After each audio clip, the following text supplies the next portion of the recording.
Bismillahirrahmanirrahim.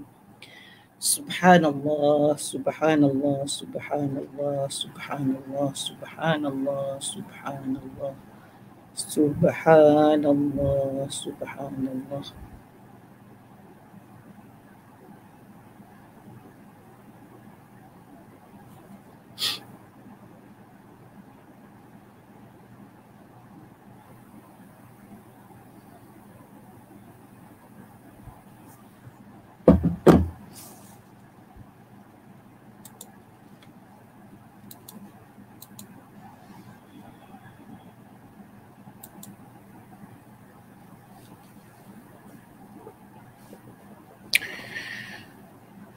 Bismillahirrahmanirrahim. Assalamualaikum warahmatullahi taala wabarakatuh. Alhamdulillahi rabbil alamin. Wassalatu wassalamu ala asyrafil anbiya'i wal mursalin wa ala alihi wa sahbihi ajma'in. Rabbi shrah li sadri wa yassir li amri wahlul 'uqdatam min lisani yafqahu qawli.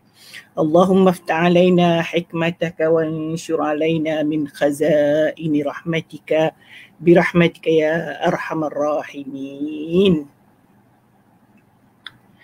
Alhamdulillah, kita sembahkan kesyukuran kepada Allah Subhanahu Wa Taala.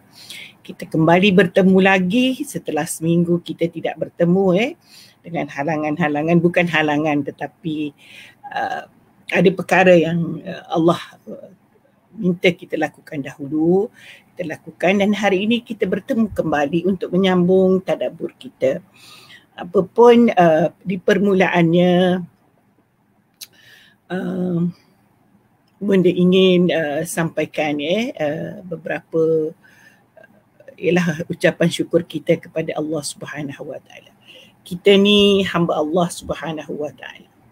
Segala yang Allah beri kepada kita itulah yang terbaik untuk kita. Cuma kadang-kadang dalam penilaian kita, dia adalah sesuatu anugerah yang indah, ada kadang-kadang musibah. Sebenarnya musibah itu pun sebenarnya satu kebaikan. Jadi kita tidaklah terlalu berduka cita, terlalu mengeluh, terlalu merasa tidak selesa dengan apa yang kita terima, kerana boleh jadi yang kita sangka musibah itu buruk, sebenarnya itulah yang baik pada kita. Kan kita baca dalam ayat yang lepas, iaitu boleh jadi faiza karihtumuhunna, kalau kamu tak suka boleh jadi dia ada kebaikan pada wanita itu. Dalam ayat yang lain dalam surah Baqarah ada menyebutkan asa an takrahu syai'an wa huwa khairul lakum. Begitulah ada yang kita tak suka, boleh jadi itu yang terbaik untuk kita. Dan yang paling penting sebenarnya pada kita, sama ada kita dalam keadaan kita rasa gembira, kita rasa susah, kita rasa mungkin kita sakit, mungkin rasa kita dalam kegelisahan yang tidak menentu, kita tak ceria, sebenarnya mungkin sebenarnya di sebaliknya itu ada kebaikan yang Allah kirim pada kita. Sebab itu kita syukurilah apa sahaja yang Allah beri. So hari ini mari kita tanya diri kita. Selalu bunda tak tanya begitu, tapi kadang-kadang juga lupa nak tanya. Sekarang sudah pukul 10.36 pagi. Daripada pagi tadi lepas subuh, apa agaknya yang telah kita lakukan?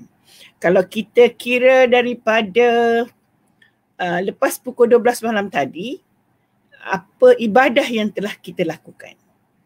Ibadah khususlah, maksudnya kalau kita bangun malamkah, kita bertahajudkah, kita sudah istighfarkah, sudah berapa banyak kita baca zikir alhamdulillah, subhanallah, la ilaha illallah, Allahu akbar, wala haula wala quwata illa billah. Berapa banyak dah kita baca. Jadi kalau kita sentiasa ingat begitu, kita akan penuhkan lompong-lompong. Maksudnya kalau kita rasa masih kurang lagi, kita ada masa lagi, kerana sekarang 10.36. So kita nak menyempurnakan hari kita ini marilah kita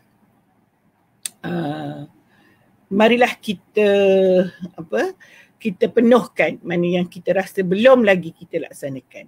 Berapa ayat yang kita baca, berapa ayat yang kita hafaz, berapa macam-macam lah saya tahu sebab bonda juga mengalaminya. Kadang-kadang kita banyak sangat alasan yang datang dalam diri kita. Contoh, bila kita mahu menghafaz, kita fikir, saya tak boleh duduk lah, sakit belakang, Quran mesti dibaca duduk dan sebagainya. Maka kita pun tinggalkanlah hafazan itu. Bonda sebut tu sebab bonda berlaku pada diri bonda sendiri.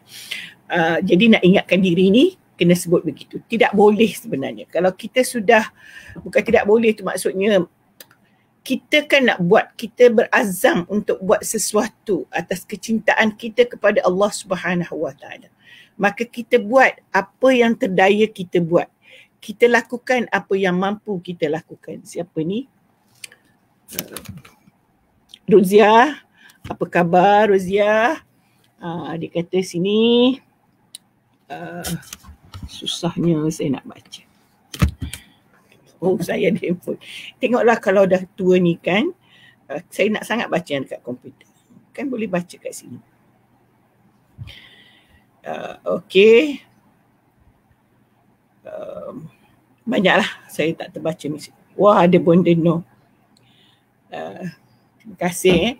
Sebenarnya pada semualah yang mengikuti, kita ada macam-macam sebenarnya ujian kita. Kadang-kadang kita diuji sakit, kadang-kadang kita diuji dengan insan. Ada insan lain kita rasa kita bersahabat, lepas tu kita ada tersinggung. Jangan marah, jangan rasa kecewa, jangan rasa apa. Sebenarnya Allah kirim kepada kita tu macam-macam. Allah kirim pada kita sahabat untuk kita lihat dia sebenarnya datang memberikan sokongan pada kita, datang memberi bantuan dengan menggembirakan kita. Tetapi kadang-kadang ada insan yang diutus untuk buat kita sedih, untuk buat kita rasa tersinggung. Sebenarnya itu hanyalah pada pandangan kita. Kalau katakanlah dia datang dan mengeluarkan kata-kata yang mungkin kita tidak berapa senang. Sebenarnya Allah minta kita muhasabah diri. Allah minta kita syukuri persahabatan dengan orang lain dan minta kita sama ada. Satu, kita menyampaikan ataupun kekal bersahabat dengan dia walaupun kita berkecil hati. Kekal menerima dia. Allah nak uji kita sejauh mana kesabaran kita. Sejauh mana kita boleh menilai orang yang ada pada diri kita sebenarnya dia sahabat. Mungkin waktu itu dia tersilap, tetapi dia sebenarnya sahabat yang mahu, yang dialah sahabat yang membetulkan kita. Dialah sahabat yang memberikan kita pengajaran secara kita tidak sedar. Contoh katakanlah dia kata datang hari ni, kemudian dia kata aku tak suka betul lah kau buat gini-gini. Kita pun tersenggung kan. Tetapi cuba kita fikir, sebenarnya dia beritahu itu dia tak suka tu, kita kena betulkan apa yang dia tak suka. Kalau memang perkara itu salah kan, kalau perkara itu pada kita betul dan kita dah semak dia betul, kita go on je, kita teruskan, tak ada masalah pun. Tapi kita terus juga bersahabat dengan dia. Dan bukan pernah dan memang disebutkan bahawa sebenarnya sahabat yang baik adalah sahabat yang membetulkan kita. Sahabat yang menegur kita. Bukan sahabat yang sentiasa memuji. Yang sentiasa memuji ni ada masalah. Sebenarnya ada masalah besar. Dia betul lah dia memuji, semua orang suka dipuji. Tetapi apabila puji-puji terlalu melampau, kita boleh menjadi bongkak. Kita boleh menjadi ego, kita boleh menjadi sombong, kita boleh menjadi ujub. Dan kadang-kadang kita tak sedar. Kita bercerita dengan orang dengan memuji diri kita sendiri. Keadaan inilah yang bahaya, membahayakan. Jadi kita cuba berlaku adil dengan semua sahabat kita. Sama ada kita senang atau gembira dengan dia, kita berlaku adil. Selalu bonda sebutkan, ada yang dikatakan kita bersahabat dengan semua orang, tapi ada sahabat yang kita boleh curah perasaan, ada sahabat yang kita boleh bercerita, tak semuanya sama. Tetapi berulang kali juga bonda sebutkan untuk mencurahkan perasaan, curahkan kepada Allah Subhanahu Wa Taala. Itu yang paling baik. kalau mencurahkan pada orang berbentuk makhluk, kadang-kadang kita tak tahu baca hati orang. Kadang-kadang kita rasa dia mendengar dengan baik, tetapi mungkin Allah mahu duga kita, dia tersilap satu perkataan, dia tak dengar, maka dia faham lain. Jadi kita jangan marahlah. Kadang-kadang kita pun macam tu juga. Kalau orang bercakap, kadang-kadang kita tak faham keseluruhannya. Kita ambil sebahagian, lalu kita merasa tidak senang dan sebagainya. So jaga persahabatan, kerana sahabat itulah yang sebenarnya mengangkat kita untuk sentiasa memberi sokongan, sama ada sokongan dalam kita beribadah kepada Allah, dalam memberikan bakti kepada masyarakat, dalam apa-apa saja kehidupan, keluarga dan sebagainya. Tanpa sahabat, kita tidak mampu berbuat apa-apa. Ya? Jadi syukurilah, sama ada sahabat itu pada pandangan mata kasar kita, dia yang baik. Pada pandangan mata kasar kita, dia mungkin ada kurang di sana sini. Sebenarnya itu mata kasar kita saja. Sebenarnya Allah yang lebih tahu. Sahabat itu baikkah atau tidak baik? Sahabat itu sesuai untuk kita atau tidak? Jadi terimalah mereka seadanya. Ya, okey. Itu orang kata sembang-sembang pagi sebelum tadabbur. Dan saya bonda ulang tadabbur kita pada pagi ini. Kita lihat mudah-mudahan Ica, ini Ica ni daripada Pekanbaru, Indonesia ya. Apa khabar Ica? Assalamualaikum Waalaikumsalam warahmatullahi.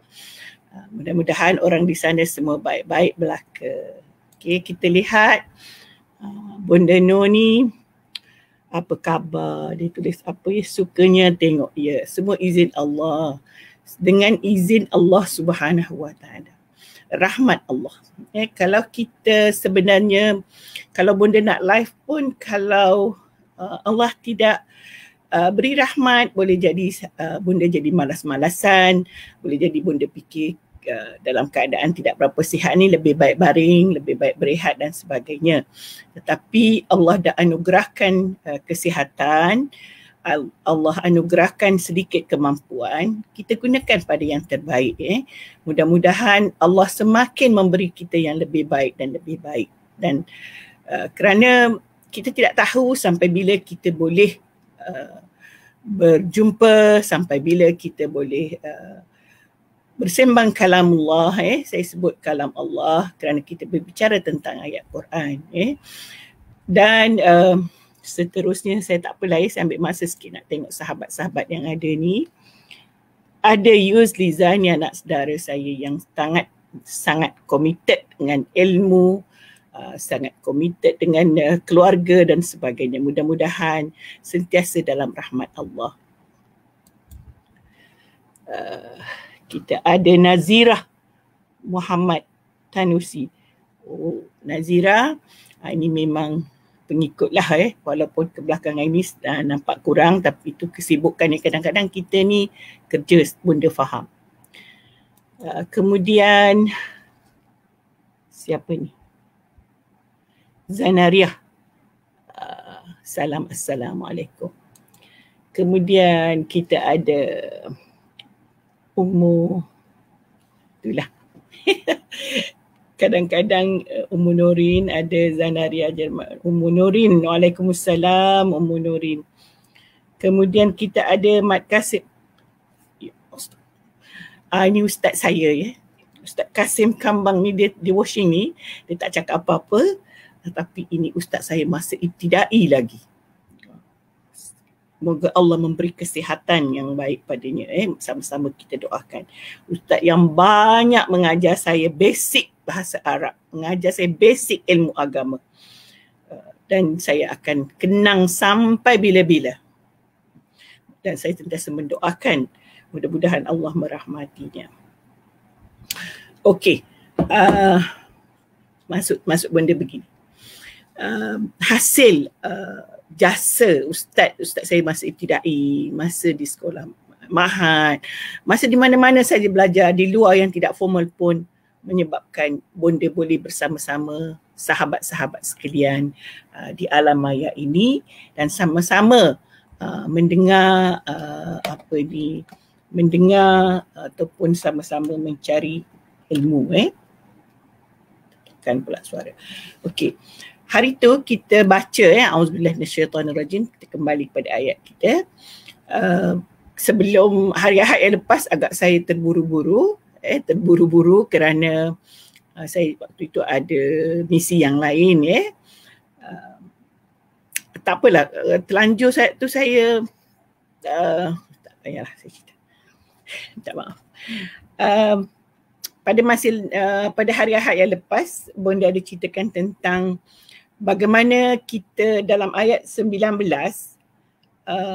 tentang bagaimana kita seharusnya tidak boleh mewariskan wanita. Maksudnya tidak boleh wanita itu dipaksa berkahwin, wanita itu tidak boleh dipaksa duduk di bawah jagaan dia kalau penjaganya meninggal, sama ada suaminya, sama ada bapanya, ataupun dia tinggal sendirian, maka orang lain tidak boleh memaksa dia dalam apa-apa keadaan. Walaupun benda dah banyak kali disebut wanita ni selagi dia tak balik, selagi itu dianggap yatim.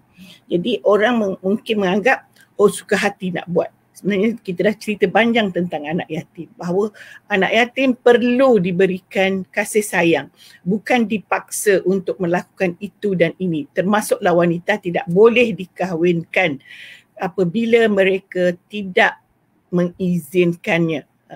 Kalau wali, sebab kita fikir selalu wali boleh menikahkannya, tetapi apabila walinya telah tiada, ini yang menjadi masalah.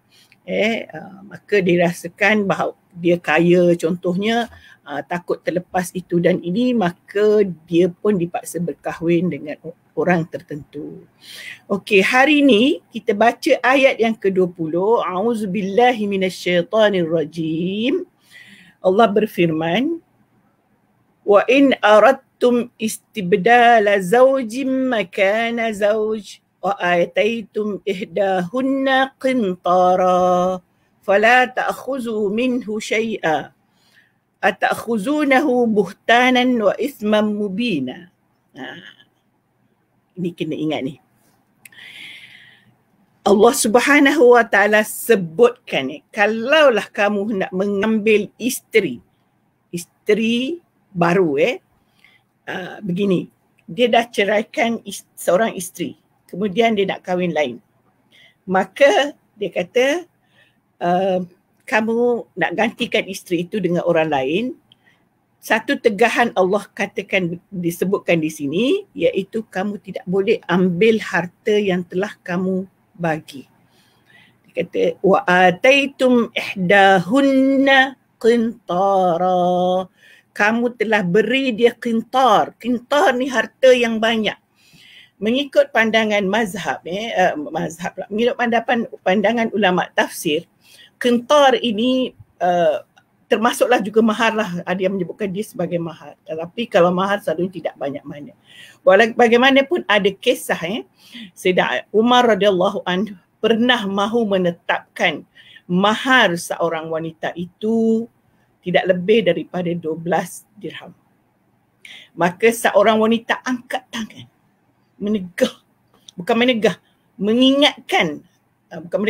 mengingatkan Sayyidina Umar. Wahai Sayyidina Umar, dia kata, ya Umar, kenapa kamu nak bataskan pemberian kepada isteri ataupun mahar lah, sedangkan Allah Subhanahu wa taala menyebutkan qintara, maksudnya berapa banyak pun, kan? So hari tu kita bercerita tentang mahar. Bonda ada sebutkan tentang sebaik-baik mahar aisaruha. Sebaik-baik mahar ialah yang mudah, dan Bonda dah sebutkan mudah itu bukan berarti sedikit, tetapi mudah itu ialah mengikut seseorang, mengikut individu. Kalau dia yang mudah bagi dia RM1 lah. Kalau yang mudah bagi dia 100,000 kerana dia kaya, 100,000 lah. Mudahlah pada dia kerana dia ada, kan? Perkataan aisaruha yang mudah. Malah Rasulullah pernah sebut, berilah dia walau hatim minal hadid, walaupun berilah isteri kamu walaupun cincin besi. Maksudnya itu mesti bagi, walaupun itu yang kita hanya mampu, yang minimum. Malah boleh dikatakan mahar boleh, ini saya ulang balik, mahar itu boleh dengan mengajar ataupun memberikan khidmat. Dan hari ini kita baca satu ayat. Kenapa Allah sebut qintara? Allah nak sebutkan boleh kalau mampu. Cuma tidak mahu menyusahkan sehingga mesti hantar mahar yang banyak. Ini sebelum kita masuk sebenarnya ayat yang tentang jangan ambil harta. Andai ditakdirkan seorang lelaki telah memberikan mahar kepada isterinya dengan harta yang banyak, contohlah dia kata maharnya ialah sebuah rumah banglo berserta dengan harta sekian-sekian contohnya. Dan dia pun dah pindah milik. Sekarang semua benda nak pindah milik. Kalau tak pindah milik memang orang ambil balik semula, padahal tak boleh tu Kalau bagi orang bagi terus pindah milik supaya benda itu bertulis, itu berbukti. Ni banyak kali dah benda ulang. Semua benda perlu ditulis. Allah pun sebut wa iza tadayantum bidainin faktubuhu. Kalau kamu berhutang maka tulis. Maknanya semua perkara bukan hutang saja. Kalau kita beri kepada isteri harta itu, tulis supaya tidak lupa. Dan apabila dia diceraikan maka Allah tidak benarkan. Allah kata jangan ambil. Jangan kata saya dah ceraikan dia. Saya pula dapat isteri baru. Minta baliklah rumah tu. Kita dah bagi dah pada perempuan tu. Kita minta balik. Tidak boleh kata Allah Subhanahu Wa Taala. Sebab itu saya sebut tadi, ada yang mengatakan dia ni mahar. Ada juga kalau kita lihat dia tak sebut pun mestinya mahar. Kalau kita dah beri kepada isteri, contoh dia dah berkahwin 10 tahun, 20 tahun dan dia dah beri isteri dia rumah, dia dah beri isteri dia harta dan sebagainya. Lalu dia ceraikan, mungkin dia rasa Allah dia dah buka isteri saya tu. Ambil baliklah. Tidak boleh. Tidak boleh. Sebab itu ada kisah sebenarnya.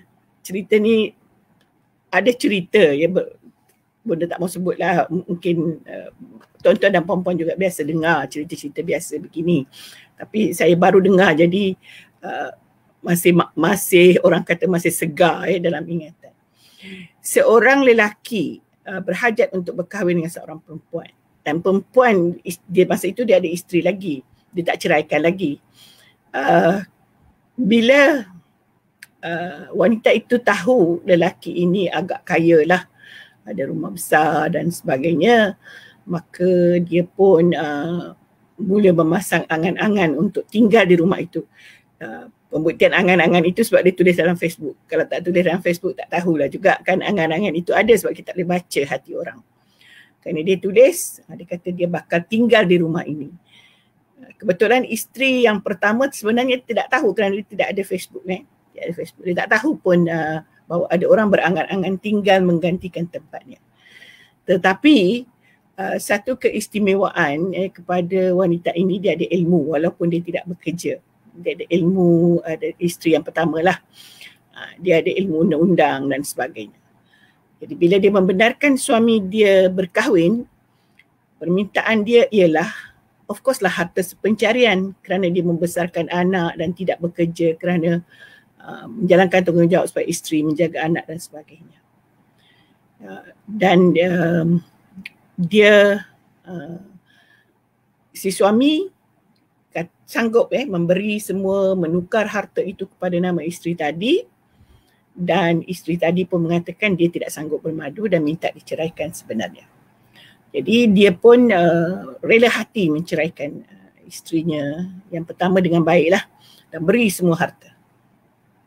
Ini awas para lelaki di sana apabila harta telah diberi kepada isteri pertama dan sampai ke pengetahuan wanita yang bakal dikahwini, wanita itu lari.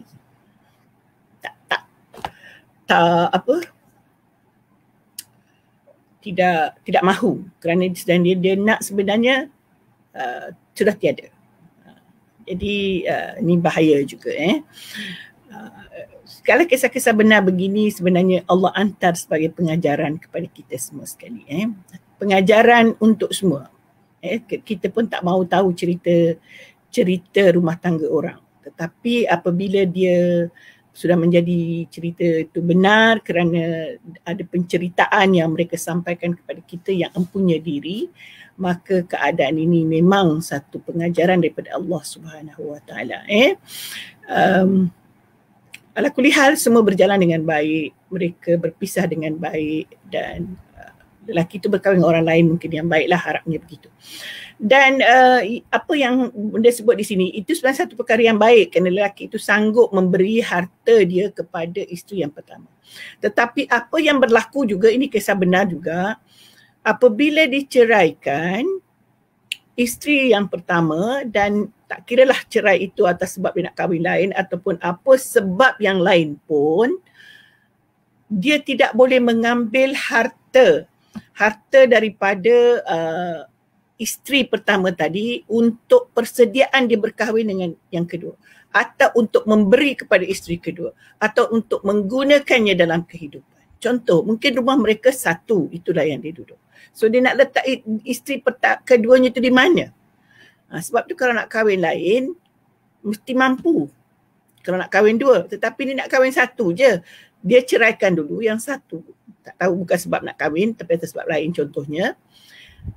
Dia kalau tidak dia kena berusaha lain untuk mencari harta lain untuk isteri yang seterusnya.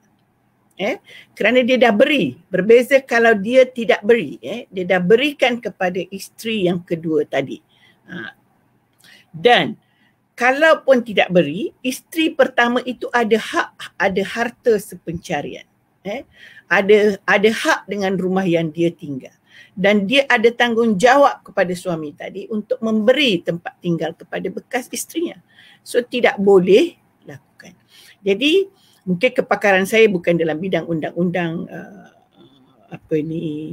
menakahat, tetapi saya kira kepada yang mungkin berhadapan dengan kes serupa ini perlu mendapat khidmat nasihat daripada pakar-pakar bidang ini.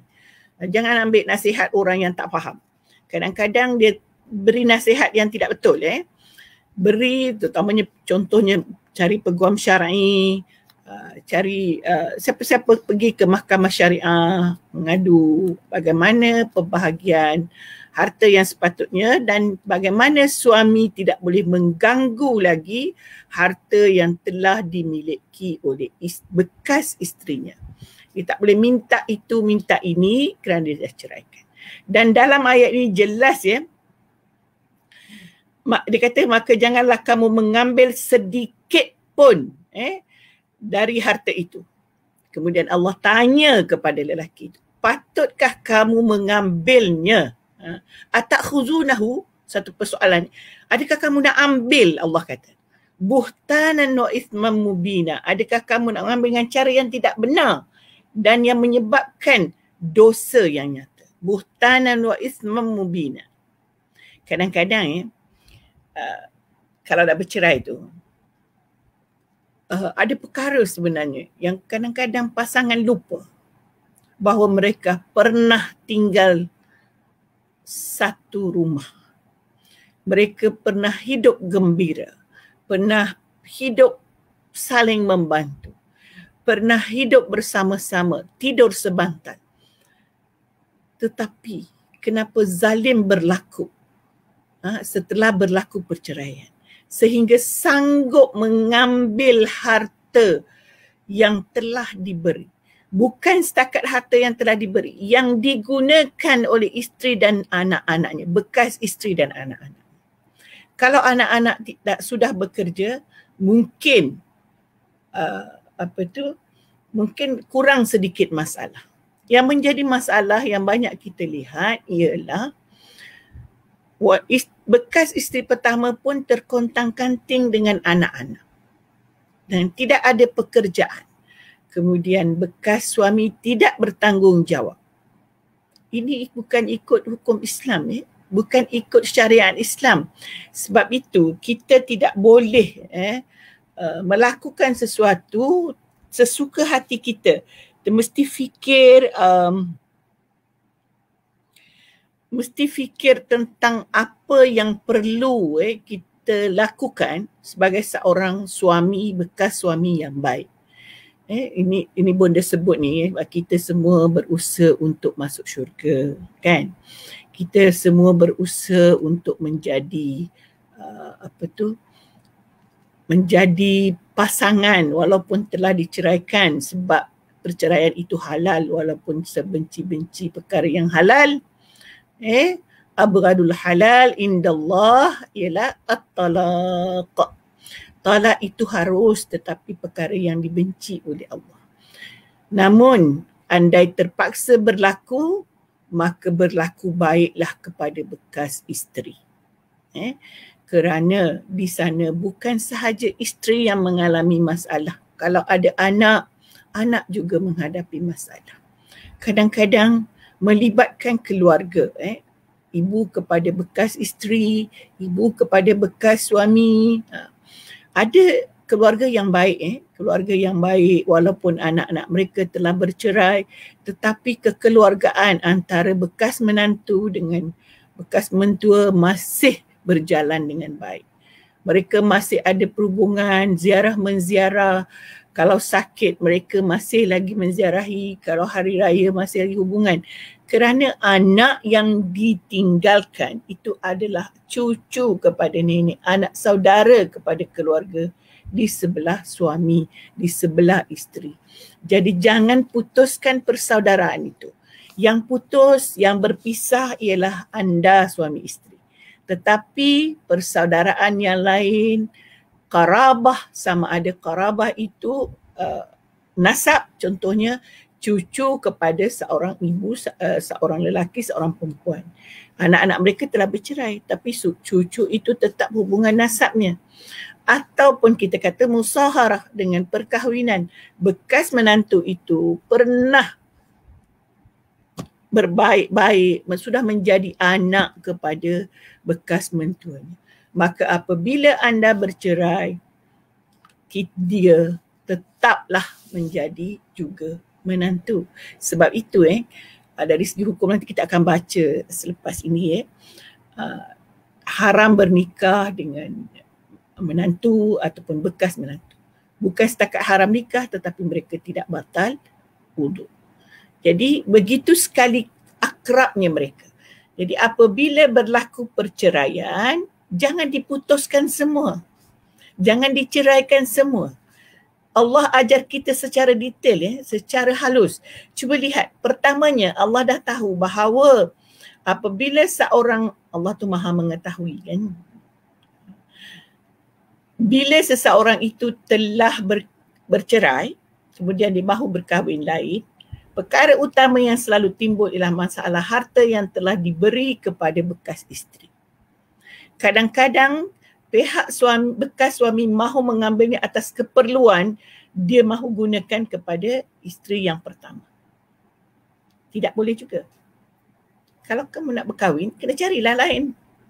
Kena sentiasa berusaha lah. Sebagaimana kamu bermula dulu dengan isteri yang pertama, kamu kena bermula juga dengan isteri yang kedua.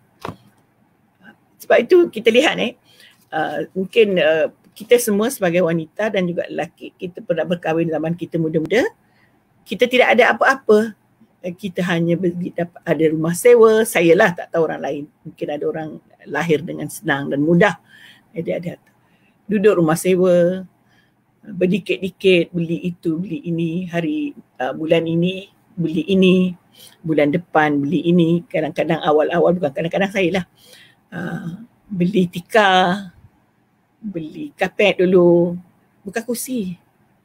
Yang penting waktu itu kita ada peti ais, sebab takut basi makanan. Jadi 2-3 bulan beli pula mesin basuh. Kita ambil yang penting-penting. Lepas tu barulah tambah sedikit dan sedikit. Saya nak sebutkan bahawa begitulah aturan, itulah pengalaman hidup kita dengan isteri. Sehingga mungkin pada satu tahap dah senang. Okey, pada satu tahap mungkin 5 tahun kita dah mula stabil, 10 tahun lagi stabil. Dan harta itu sebenarnya walaupun isteri itu tidak bekerja, tapi isteri itu, mungkin isteri itu tak tolong beli sebab dia tak kerja, tetapi tahukah isteri itulah yang menjaga anak-anak, isteri itulah yang menjaga rumah ketika suami sedang bekerja. Suami sedang mencari rezeki. Dan apabila mereka stabil, sampai kepada tahap mungkin ada sebab-sebab tertentu, pergaduhan dan sebagainya, mereka berpisah. Kita tidak boleh ambil harta itu kerana harta itu sebenarnya ada isteri di situ yang sama-sama mendapatkan dan dia pernah sama-sama susah. Jadi kalau nak kahwin baru, alhamdulillah, mungkin bila nak kahwin baru tu lelaki tu sudah ada kerja yang mantap, tidak sama dengan kahwin dengan isteri pertama dahulu. Waktu itu baru kerja, duit tak ada, kereta pun baru nak beli. Mungkin dah senang. Tak perlulah kacau lagi apa yang ada pada isteri pertama yang telah diceraikan. Bermulalah dengan baru. Cuba lihat, cuba didik isteri itu, isteri pertama itu juga menanggung bagaimana yang ditanggung oleh isteri pertama. Maaf ya, saya bukan feminin sangat dan seorang saya cakap saya ni feminin. Tidak, saya bercakap secara logik. Kalau mahu beristeri dengan isteri lain, ajar dan didik mereka bagaimana mereka susah juga sebagaimana isteri pertama. Supaya mereka sebenarnya itu kebaikan kepada wanita tadi. Pada yang dia tahu, yang dikatakan sayang kepada keluarga. Dia tahu bagaimana kehidupan yang perlu diteroka, perlu dikorbankan untuk ni. Kalau tiba-tiba dia senang, tiba-tiba ini dia tidak merasa nikmat untuk mencapai kepada satu tahap yang lebih. Mungkin ada orang tak setuju dengan Bonda, tapi Bonda sebenarnya nak elaborate ayat tadi. Ayat tadi menunjukkan boleh bagi isteri mahar yang banyak-banyak kalau mampu. Kalau tak mampu, mahar sikit. Tetapi kalau dalam masa mungkin kita tak mampu, macam Bonda kata, Bonda pun mahar RM20.50. Tapi yang dikatakan hidup bersama, sama-sama mencari rezeki, kalau sama-samalah bekerja. Tapi kalau tidak sama bekerja pun, isteri itu sebenarnya sama-sama juga mencari rezeki. Apabila telah diceraikan, tolong jangan sentuh harta itu. Sama ada anda dah beri dia ataupun maksudnya itu harta itu memang dia ada hak. Dan wanita itu boleh menuntut hak. Pergilah ke mahkamah syariah. Minta tuntut hak anda. Jangan teruskan rasa malu, rasa itu, rasa ini. Wanita ada hak. Jadi bukanlah maksudnya Bonda ni mengapi-ngapikan, tetapi kita perlu ingat kita ada, contohlah kalau kita ada anak yang perlu kita berikan pendidikan, ada anak yang perlu kita berikan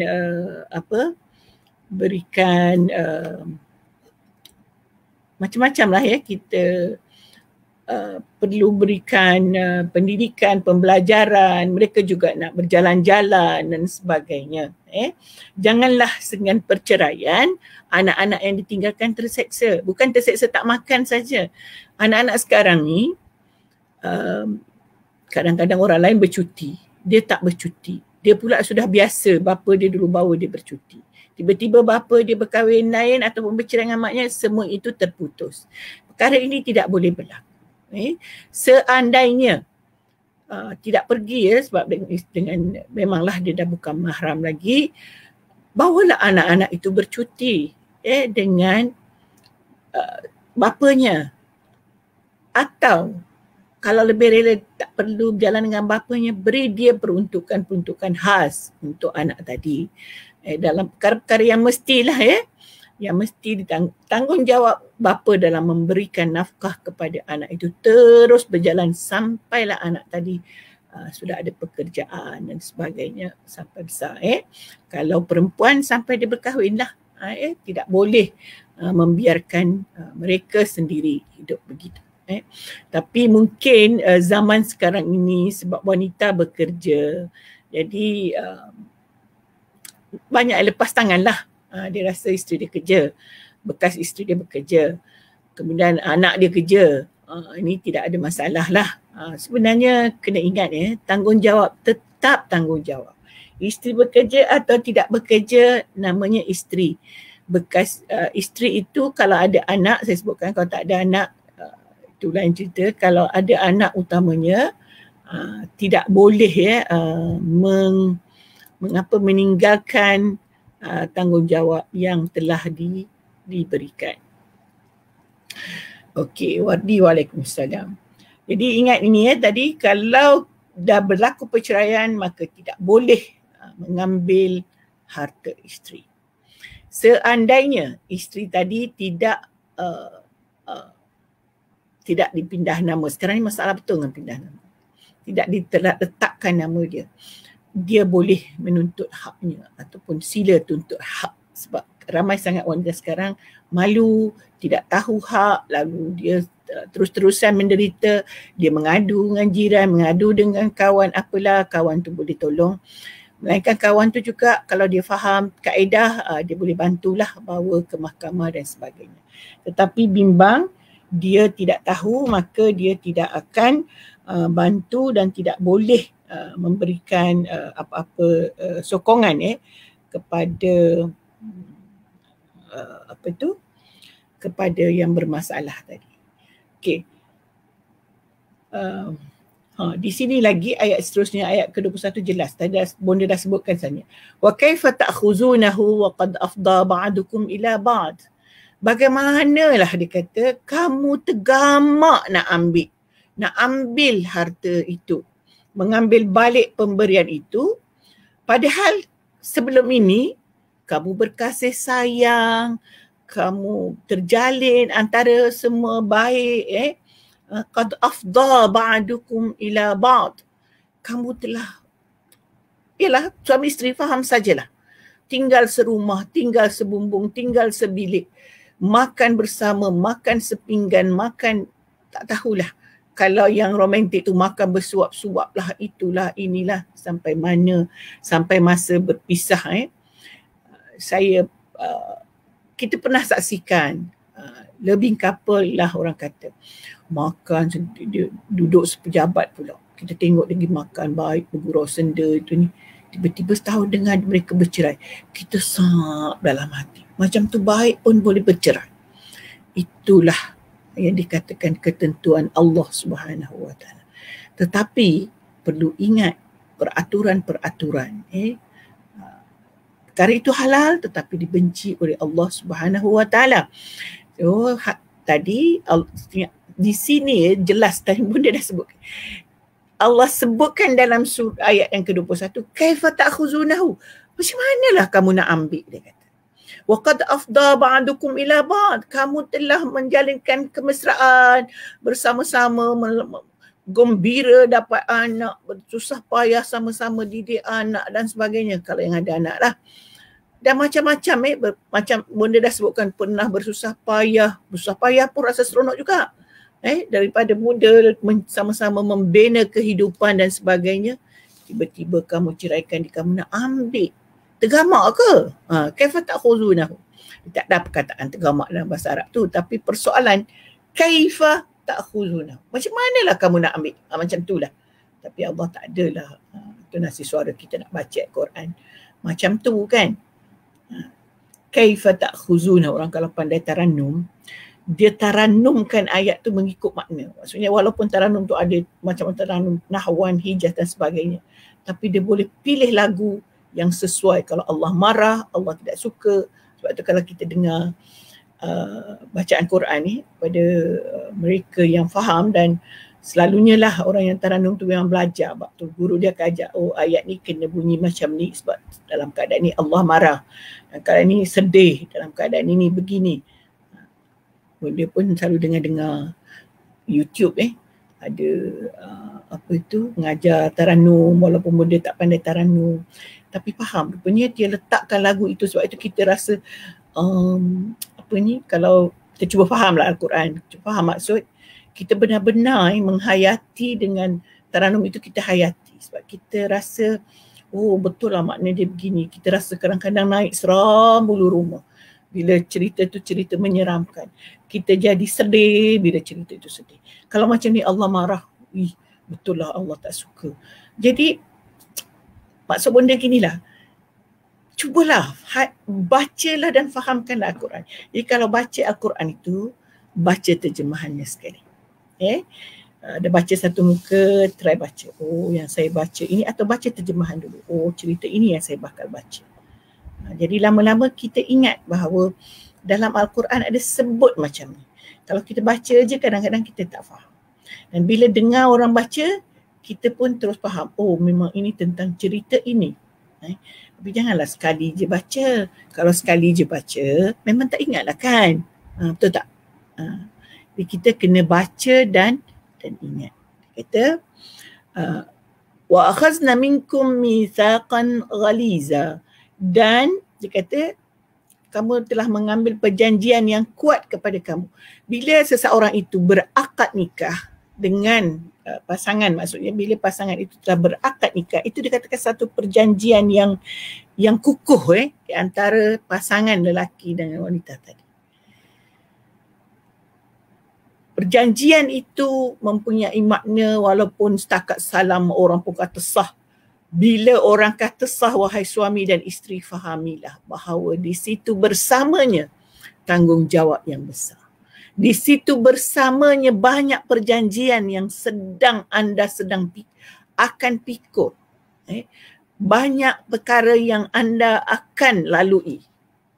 Sehinggalah kepada satu masa nanti, kalau hidup bersama itulah harapan kita, hidup sampai bersama ke syurga, itulah yang kita harapkan. Tetapi diandaikan kita tidak tahu, terpaksa berpisah, maka perpisahan itu juga mesti melalui peraturan. Mesti dengan kasih sayang juga.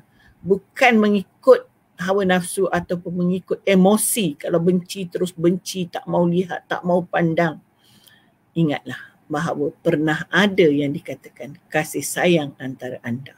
Tak kira lelaki atau perempuan. Lelaki jangan kacau, tetapi harta bekas isteri pun jangan terlalu ego sehingga nak pandang muka lelaki tu pun memang tak boleh pandang lah sebab bukan mahram. Tak boleh pergi berdua-duaan lagi sebab bukan mahram.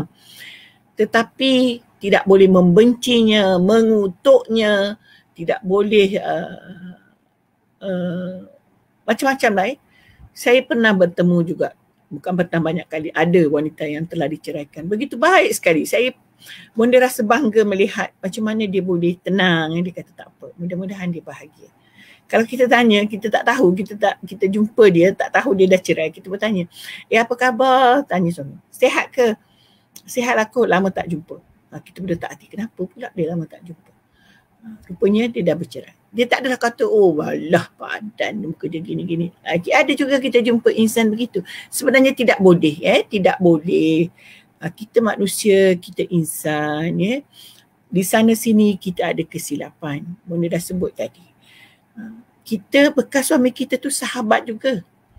Bekas suami kita tu, janganlah kita, saya tak mahu. Bekas suami itu adalah pernah menjadi imam, pernah macam-macam yang pernah berlaku antara suami isteri itu. Jadi janganlah terlalu sangat buanglah ego, buanglah sifat-sifat yang tidak baik. Doakan kebaikan dan kebaikan. Dia adalah bapa kepada anak-anak. Dia ibu kepada anak-anak. Mungkin dia melakukan kesilapan dan mungkin dia telah bertaubat. Kita doakan dia bertaubat. Mudah-mudahan Allah sayang dia dan Allah masukkan dia ke syurga. Dan kita pun akan masuk ke syurga. Sebab kalau kita sentiasa benci ini ataupun perkara tidak suka seseorang ini adalah satu perkara yang menyesakkan jiwa. Sesuatu yang mengganggu perasaan. Sesuatu yang boleh menyebabkan kita tidak senang melakukan ibadah kita kepada Allah. Kita tengok saja kita rasa geram, dan geram itu satu penyakit menyesakkan. Cuba kita redakan. Kita reda, ya Allah dia dah ceraikan aku, tak apalah.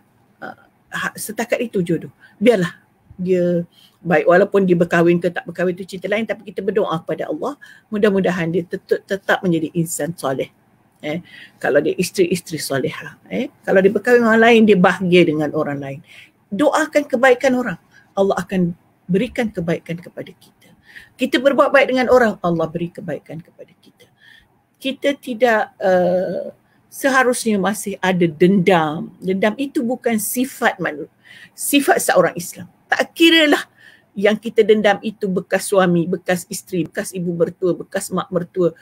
Mak mentua salah, mertua itu salah punya, mentua. Itu adalah tidak wajar, tidak boleh.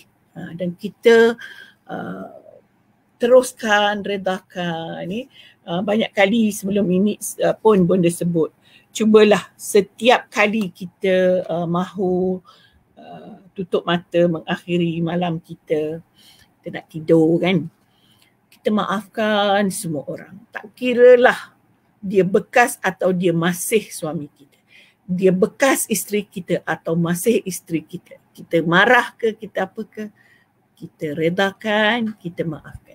Jadi kita dalam sentiasa doa, ya Allah, aku maafkan dah semua orang, terutama yang akrab-akrab dengan kita, adik-beradik kita, anak-anak kita, pasangan kita, ibu bapa kita, makcik-makcik kita, sahabat kita dan semua sekali yang pernah kita jumpa dan tidak pernah kita jumpa. Kita maafkan. Kenapa saya kata yang tidak kita kenal dan tak jumpa? Sebab ada juga contoh kalau kita buat kereta, ada orang kutuk kan. Kita tak tahu. Kita tak tahu dia kutuk kita. Sebenarnya kita kena maafkan semua tu. Sebab kalau tak nanti dia dosa pula walaupun kita tak tahu. Jadi saya maafkanlah, sama ada yang saya nampak dia buat saya atau tak nampak, kita redakan.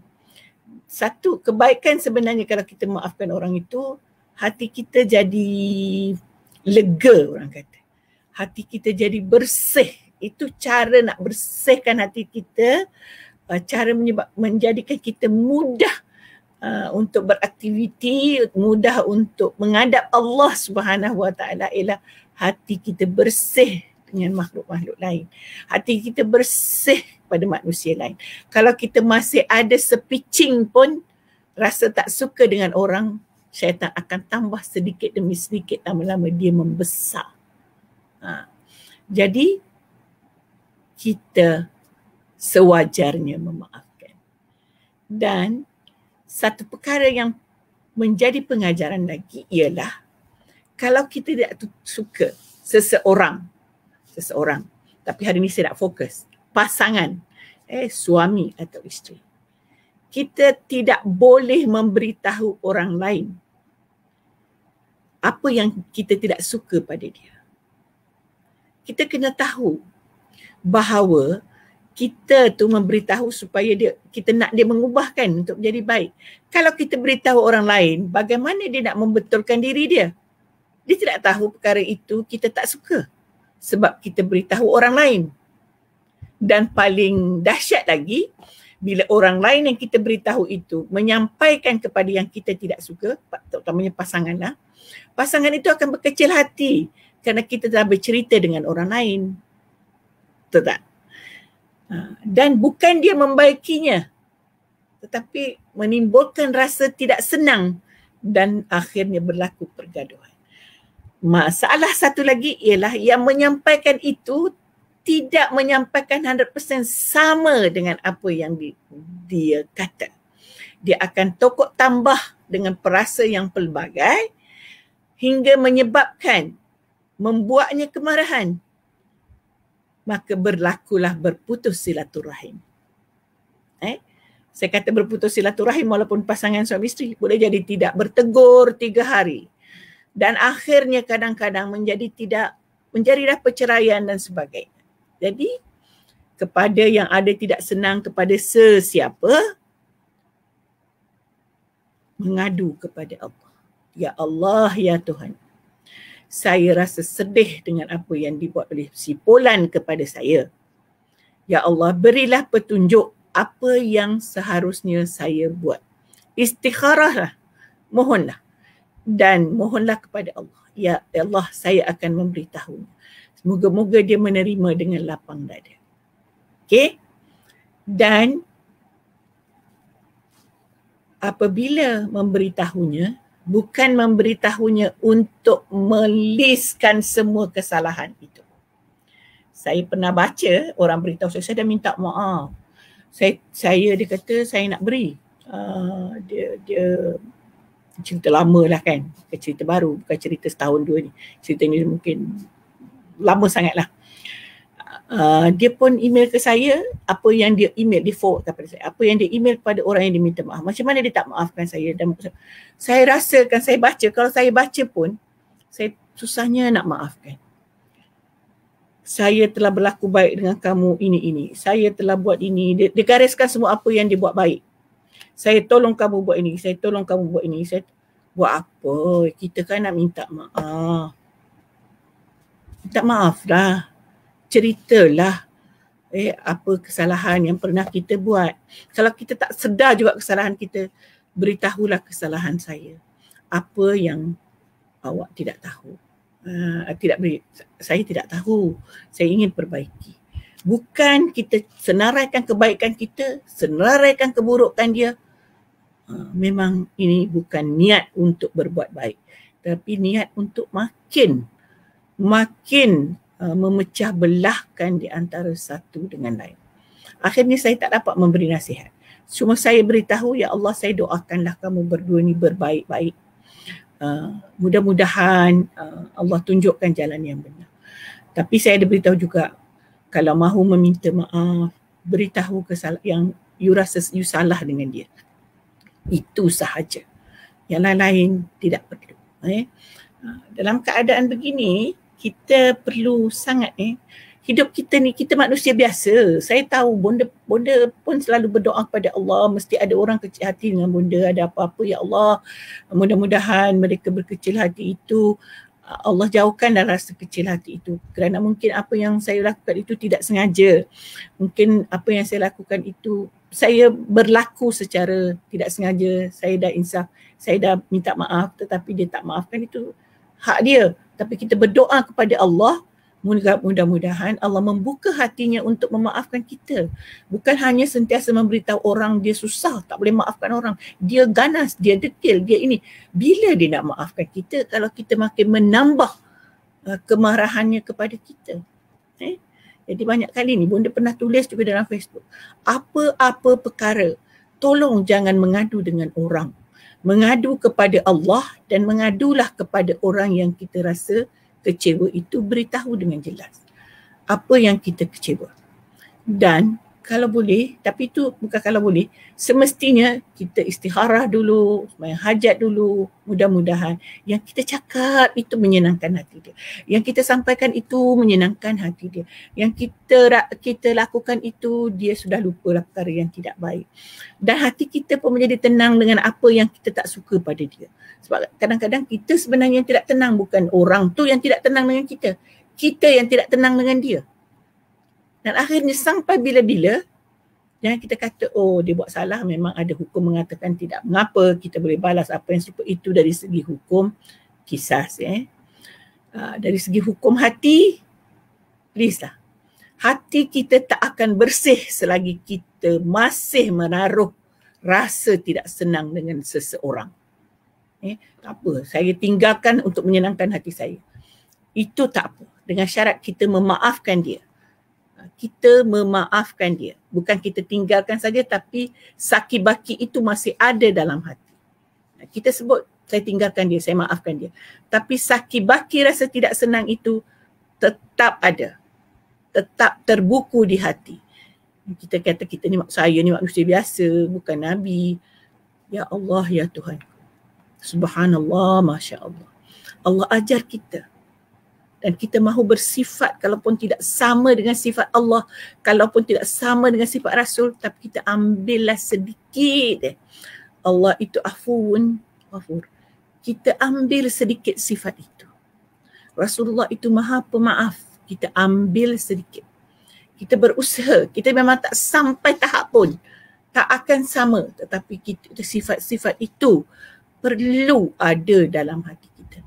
Kita bercerita tentang pasangan suami isteri. Sebenarnya saya kaitkan juga dengan siapa-siapa yang lain. Tapi pasangan suami isteri, sama ada bercerai atau tidak bercerai, Sekiranya berlaku yang tidak menyenangkan, sebenarnya tidak ada yang lebih baik daripada memaafkan. Kita baru jumpa, kami baru berjumpa dengan Datuk Sri Tuan Guru Ayah Cik Hadiah. Last kali orang tanya, benda tanya dia, ke syurga tanpa hisab. Salah satu yang dia beri, sebenarnya banyak lagi salah satu yang dia beri ialah maaf orang yang dizalimi. Kalau kita dizalimi dan kita memaafkan, maka dia akan terbanglah ke syurga tanpa hisab. Sebab itu kalau dari segi dia ada sebut tentang hukum qisas, kalau di Mekah itu pernah ada saudara mara saya yang duduk di Mekah, dia kata kita tengok orang dah angkat nak pancung, tapi seorang angkat tangan, dia memang ada mata sentiasa melihat dulu orang yang nak pancung tu, memang dipanggil semua waris supaya melihat. Mungkin dia ada belas ihsan dan dia bergerak saja memang terus pancung itu akan diberhentikan untuk mendengar apa yang dia nak cakap.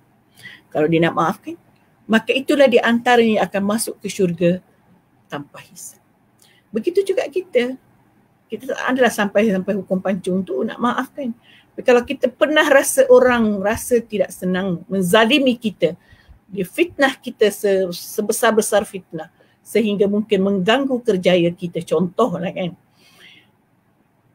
itu adalah penzaliman yang apabila kita maafkan maka kita boleh masuk syurga tanpa hisab. Jadi janganlah pendam, jangan masih ada lagi gangguan. Mungkin orang lihat kita gembira, senang, tersenyum, tetapi dalam hati kita sebenarnya masih ada noda yang tertitik tanpa kita sedar.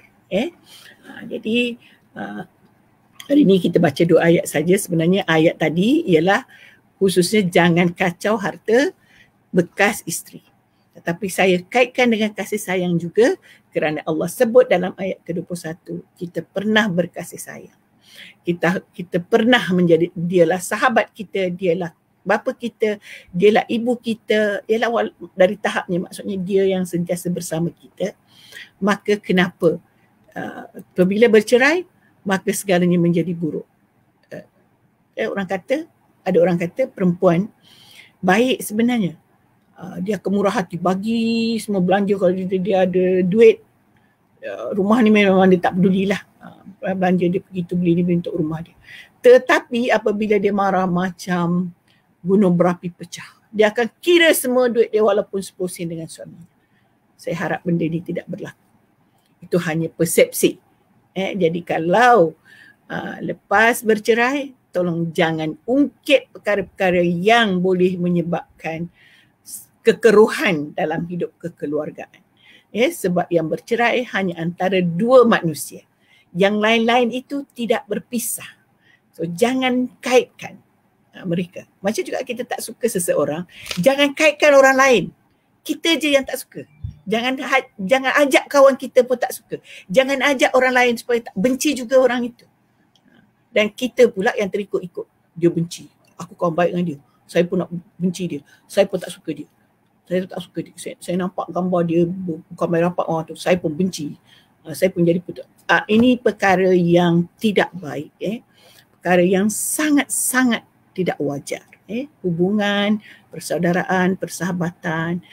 Kalau kita tahu dia tidak baik, kita doakan, ya Allah, mudah-mudahan mereka berbaik-baik, mereka dapat berpimpin tangan, dapat, kalaulah yang si Poran itu ada di syurga, dia akan carinya nanti di syurga, kerana dia adalah persahabatan.